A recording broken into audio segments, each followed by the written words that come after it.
Okay, so I'm gonna begin with the fact that I've not prepared anything here. I've just read this topic, and I hope to begin a series where I discuss about topics that I found very interesting in the newspaper. Inspiring to talk about basically. And since I have no actual friends I can talk to, I do it with myself. So I thought, why not record it and listen to it? It's sad on another level. But anyways, I do have friends. If anyone ever listens to me, other than this, I do have friends, but I just don't know. I don't have that kind of friendship where I'm gonna talk about this political stuff with them, or study stuff with them. Anyways, enough time wasted on unnecessary information. This is August 14 newspaper ka ideas page, where I found this topic: Delhi and Taipei just friends. Oh my god, I just realized I don't know how to pronounce Taipei. Is it Taipei? Okay, it's Taipei. I just searched the pronunciation. So Delhi and Taipei just friends. Written by former Chief of Naval Staff. Now Taipei is capital of Taiwan, as we know, and Delhi is capital of India, as we should know, I guess. So this is a very interesting article. Arun Prakash has written it, and here they talk about a very complicated history of Taiwan, China, and relations with India, with tinge bit of involvement of US. Now, for reference sake or for knowledge sake as well, one should know that People's Republic of China, which is PRC, is the China mainland, जो हर जगह बकचोदी मचाते रहता है. No, I'm sorry, that's so, oh my god. Okay.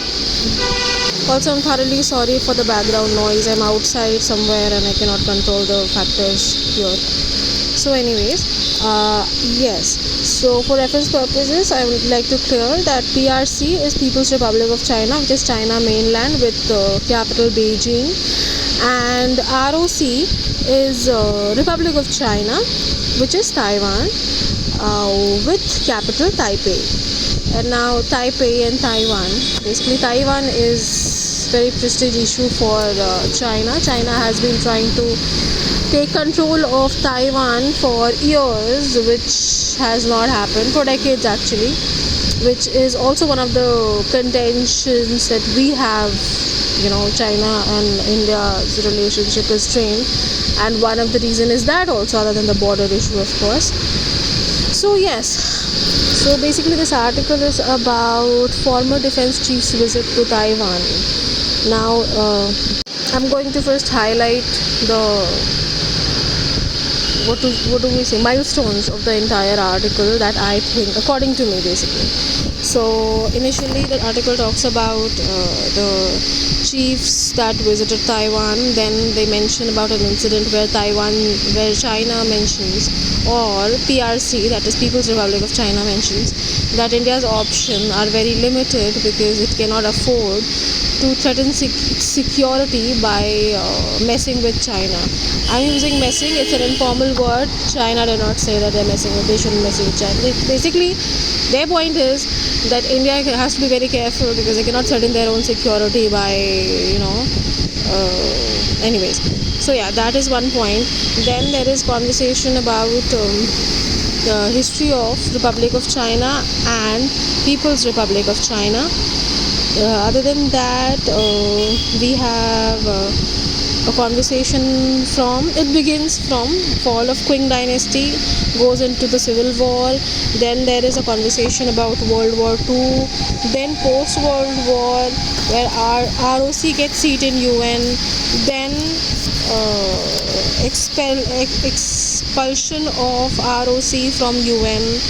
Then USA's strategic ambiguity policy. Then comes Shanghai Communique. Then comes 1979 Taiwan Relations Act. Then we reach to a place where India and ROC's relationship is discussed. In light of Gandhiji writing to Taiwan's chief called Generalissimo Chiang Kai-shek, and then Chiang Kai-shek writing to U.S. President Roosevelt. So then it leads to talk about India recognizing PRC, the People's Republic of China, which is the mainland China, and then India and China's relation, how it remained low-key for a long time. Then 2022 discussion of Galwan Valley sticks in. Then we talk about Sino-Pakistan relationship. They also share a connection which is very good for India, sarcastically. Then the article heads towards near conclusion, to writing about common threat that India and Taiwan face because of PRC, and then in its final para, the Chief of Naval Staff writes about the fact that even though we have common threat and common grounds to trust each other, there has to be a degree of caution that is to be maintained, because ROC is even though a threat it has from PRC, there's a lot of bend that it has towards. So now as we begin to talk about this, what I found thoroughly peculiar was Beijing, aka PRC's arrogance when they talk about the fact that India has limited options and they cannot involve itself in any US confrontation with Beijing that does not directly threaten its own security. See, now this is very basic thing. The China is indirectly, it's an indirect threat. Like, see, I have zero experience in the field, okay? I understand, I agree, but I have entitled to opinions. So in my opinion, it's an indirect threat to the entire country. In the sense, आप जैसे किसी को कह रहे हैं कि आप तो इस मसले में नहीं पड़ सकते without threatening your self, like आप ये आग नहीं बुझा सकते अपना हाथ जलाए बिना, because you should not be concerned about this, because you should be worried about your own security.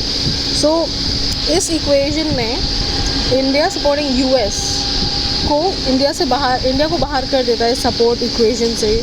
China not बाहर कर नहीं देता है, but that's what it's implying by saying this कि मतलब अपना खुद का सिक्योरिटी आप थ्रेटन किए बिना इसमें आगे बढ़ नहीं पाओगे. ठीक है. So the article reaches and says that the three chiefs that are visiting Taiwan, see now this is a triangle, right? Chalo, fine. Nobody denied in the article that we cannot support US without threatening our own security, but we take a different path. Instead, we're trying to construct a relation with Taiwan, and now we know it's a fragile point for China. So this is what the writer is here trying to point out. The three chiefs were in Taiwan to participate in a seminar on maritime affairs organized by Taiwanese think tank. These track 2 discussion would obviously be of an academic nature, which means it's nothing. There is no threat. There is no establishing dominance for a situation here. But so prickly is China about Taiwan, and so charged is Sino-Indian relationship with mistrust, that visit may invite caustic comments from Beijing. That's what they're trying to point out. So China is so sensitive that the visit, even though it's academic in nature, it can still, and the visit is academic in nature, but still, because India and China's relationship there is so mistrust in the relationship, and the fact that China is so touchy about Taiwan, this can still cause comments from China. Now here we talk about Taiwan. Taiwan happens to be an insecure nation. It calls people for visitation purposes, and it welcomes sign of support from any part of the world. Okay, and People's Republic of China, which is China, basically has made sure that ROC does not get any support by either bullying the countries of the world or by bribing them. So as of today, Republic of China, that is Taiwan, is recognized by only 13 countries. Okay, Republic of China, which is Taiwan, was established in 1912 after Qing dynasty was after downfall of Qing dynasty.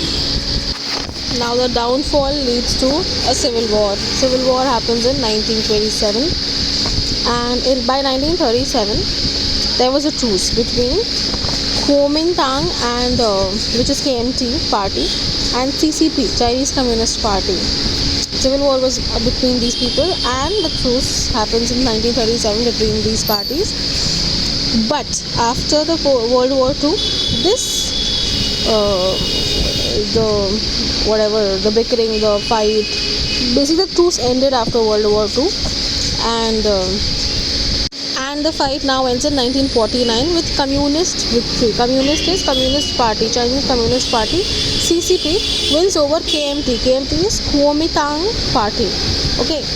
Now CCP, Chinese Communist Party, is led by Mao Zedong. He takes control of the country, as we all know. And that happened when Mao Zedong took control of the mainland China, and Republic of China government, which was headed by Chiang Kai-shek, Generalissimo, military rank above Field Marshal, Generalissimo Chiang Kai-shek. We'll call him Chiang Kai-shek if possible, or just Sheikh if we get informal enough. So Sheikh, apparently we're getting informal now. Sheikh is easy to remember. So now Chiang Kai-shek, after CCP, Mao Zedong took control. Chiang Kai-shek, who was Field Marshal से ऊपर की rank का बंदा, which is Generalissimo Chiang Kai-shek, he flies to Taiwan. Okay, there's where he stays. Till post World War II, ROC, which is Taiwan now, emerges one of the victorious allies and is given permanent seat in UN. Okay. Now, since there was some issue and communists was taking their own claim, now I don't know the details of this, so I'm not going to get into the details of this. I'm just going to say that that ROC was expelled and PRC was given the seat instead. So in 1971, PRC, which is People's Republic of China, which is China mainland with capital of Beijing, becomes the UN member, permanent UN member as we know today. Now with this happening, you see shift in the world also. The US has been a very intelligent country. That's why it gained independence long time back. That's what I would say. I also not a fan of US, but why am I talking about this? It's not for that. So yeah. So this is where we see the shift. Now US also, which had recognized ROC till now switches its recognition from ROC to PRC. Now it recognizes People's Republic of China, which is the mainland China. Beijing is capital. And Beijing declared that it would use force if ROC ever declared independence. This is the point where China becomes dominant with Taiwan and is like, अगर तूने independence declare करा, तुमको हम invade कर देंगे. ठीक है, with obviously one of the best armies they have. This brings us to US's policy. Now US का policy is strategic ambiguity with respect to ROC. Now in layman's term, this strategic ambiguity is all about US playing this, I'm going to use a very layman term here, US playing this middleman role where it keeps Taiwan from going for independence and it keeps China from attacking Taiwan and merging Taiwan with China. Interestingly enough, after 1972 detent, Nixon, who was US president, and Mao Zedong, who was China president, issued a joint Shanghai Communique. Interestingly enough, there is no mention of Taiwan issuing anything here, but okay. Issued China Communique, which acknowledges that there is but one China and Taiwan is a part of it. Thus, Washington's one China policy helped US sit on fence with maintaining good relations with PRC and ROC. It does business with both PRC and ROC, keeps them from going to war with each other, and and for political purposes it has good records in its political science books कि भाई क्या काम कर दिया, and history books also. Anyways, so later in 1979 US Congress passes Taiwan Relations Act. Now the previous attempt that happens when Nixon and Mao Zedong published Shanghai Communique, that was 1972. Now years later, we have 7 years later, we have Taiwan Relations Act, which approves unofficial relations between US and Taiwan and committed US providing Taiwan with defensive weapons. See, the amazing thing about US is always providing countries with defensive weapons. The reason why US is such a successful corporate country is because of this reason, right? सब वो क्या तो कहावत है, आग लगे बस्ती में अपनी मस्ती में वाली सिचुएशन है. Like Ukraine is burning, but US is having fun. It's supplying the world with Ukraine with weapons, and same goes here now. US makes it official. It will supply defensive weapons to Taiwan. So US has brought diplomacy and military posturing, conveyed a message of deterrence to China without actually committing itself to military intervention in defense of Taiwan. See the amazing thing here. So Taiwan, if you want, you can fight China. Obviously, I'm telling China, see, I don't support, China, you guys should not fight. Taiwan, this is the defensive weapons. If you want, you can defend yourself. And China, listen, there is we recognize you. It's amazing. They're telling China on one hand that we recognize you as the mainland country.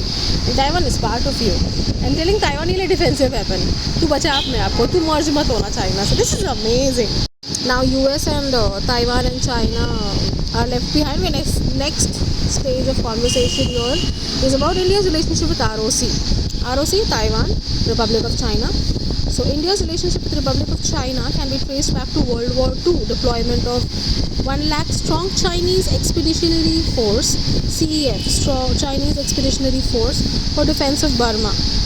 They were mauled by Japanese, and Expeditionary Force withdrew and they came to India, where a center was opened up for retraining and re-equipping by the Americans. Now it's not really entirely explained here, but my guess is because Chiang Kai-shek is visiting Ramgarh, where this Chinese Expeditionary Force CEF is resting and halting and preparing and retraining itself. So now Chiang Kai-shek visits Ramgarh. So my guess is that the force, a Chinese expedition that withdraws to India from Burma in World War II, these are people from Republic of China. Okay, so Chiang Kai-shek, who is, if you remember, KMT leader, KMT leader, because Communist Party, Chinese Communist Party won, Mao Zedong won, and Chiang Kai-shek fled. So Chiang Kai-shek fled must be from KMT, Kuomintang Party of China. So he visits National Congress, he visits Ramgarh, and Indian National Congress invites him to address 53rd session in Ramgarh. 53rd INC session. Okay, I guess. While Chiang's visit was meant to convey China's solidarity with India in fight against Japanese aggression, Chiang also expresses support for India's freedom struggle. Now this is where the diplomatic relationships are established. INC, who is going to be the future government of the country, invites Chiang Kai-shek for addressing the session. While he is addressing the session, he supports their fight for freedom struggle, that you gain whatever, basically. Yeah, freedom from British is an ally of USA. Okay, and also Chinese, USA, they were all fighting in the same side, of course. They were against Japanese then, but this is an individual relation, basically. They're not representing each other here. Also, it's a sign of not getting influenced. Well, just because Britain is ruling, actually माहौल बदल रहा था, colonial rule was coming to an end, and its fashion was coming to an end. Anyways, enough conversation about this. So this happened. Now what happens? This escalates further. Chiang has left, Sheikh has went away, and everything, and freedom struggle is going on. And what happens? in 1942. Now this incident that we discussed happens in 1942 only. In later part of 1942, Gandhiji writes to Chiang Shek, and he conveys, because they were part of the same force, right? So Gandhiji writes to Chiang and he conveys that Allied war effort would be far better served if Churchill assures India of self-determination under Atlantic Charter. Yeah. Now our freedom struggle was a struggle because there was no assurance yet that we'll get freedom, right? Even like after the World War ends and everything is like completely given up on everything, it's decided that they will leave. They leave in 1947. World War ended in 1945. Second World War ended in 1945. So as of now we don't know. 1942 में Gandhi ji Chiang shake को लिख रहे हैं कि please talk to Churchill and convey this, that in Atlantic Charter Churchill is going to assure our self-determination. So when that happens and it's not neglected, Chiang writes to US President Roosevelt. Now he doesn't write to Churchill, which explains there's not much nexus between them personally. He probably has a better rapport with Roosevelt. That's why he writes to Roosevelt. As you have seen, China and ROC both have had connection with US. So yeah. So he writes to President Roosevelt with India's cause, and yes, this is where it ends. We are then talking about why India recognized PRC, People's Republic of China, in 1950, and for years stood by One China policy. 1950, we get independence in 1947. In 1950, we recognize People's Republic of China. But this happens without any reciprocation from China with respect to JNK and Arunachal Pradesh. Arunachal Pradesh is China's own, interest, and so is JNK. JNK was Pakistan's issue, so there was no support from China. Probably we should also not support. No, in order to do that, in order to be that kind of rebel, you have to have better army, better economy, and to be able to absorb the shocks that economy brings with war. We cannot afford to go to war with a crazy nation that is also our neighbor. And plus एक श्रीलंका है जिसका जो date में डूबा हुआ है इस point of time पे. Pakistan is an asshole. China is an asshole. You can't afford. You have barely few neighbors. Nepal has no. I'm sorry. Like it's a nice, everything is very nice. But the truth of the matter is that Nepal does not stand when it comes to China fighting a war with India. Nepal is going to be आप लोग लड़ लीजिए हम बाद में आएंगे. ठीक है. Anyways. So yes. So China does not acknowledge JNK and Arunachal issue of India, but India recognizes PRC in 1950 and stood by One China policy. ठीक है. फिर उसके बाद India-Taiwan relations have remained low-key. Means there is so yes, India-China relationship has remained low-key, and can you imagine 1947 we gained freedom, and it takes us so many years. In 1995 we actually established cultural relations and trade relations with Taiwan, and diplomatic representatives are posted in New Delhi and Taipei. India-China relations, they obviously escalated to a bad situation after 2020 Galwan issue. Now here the writer is talking about the fact that Galwan Valley incident and Sino-Pakistan military nexus ensures that we are completely occupied with respect to sea and land combat. And Navy remains fully committed to safeguarding India's interest across Indo-Pacific region. Okay, that concerns here. So there is Mr. Chazan military Taiwan strict.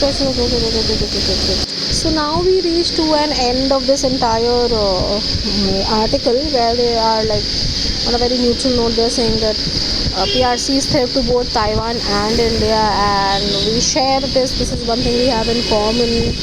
And we can partner, and obviously we can accrue benefit from this entire thing. Taiwan's unique position as world leader in semiconductor makes it a desirable friend. Okay. Although the writer is ending this, Arun Prakash says that we have to be very cautious and we cannot really be completely blindly trusting Taiwan for several reasons. Now, I did not know that, okay? Matlab, it's a lot of solidarity they have with their own fucking people, even if they want to crush them and whatnot. Anyways, I'm sorry for being judgmental, but that's who I am. So yeah, so the writer says that Delhi must must retain a certain degree of cautious, which is because now it gives several reasons. Now Taiwan is no, it's an originator of vexatious 9-dashed line. Okay, first reason, the 9-dashed line in South China Sea is originated by Taiwan, which is Republic of China. Second thing, Taiwan refused to recognize McMahon line, which is why there is an issue ना, जो हमारा border का issue is because China does not recognize the McMahon line, that is wrong, ठीक है, which is why we are in tussle and conflict. And that's why not just China, Taiwan also does not recognize McMahon line and insists, and third thing, it insists that southern Tibet belongs to China. ये खुद Taiwan बोल रहा है that southern Tibet does belong to China.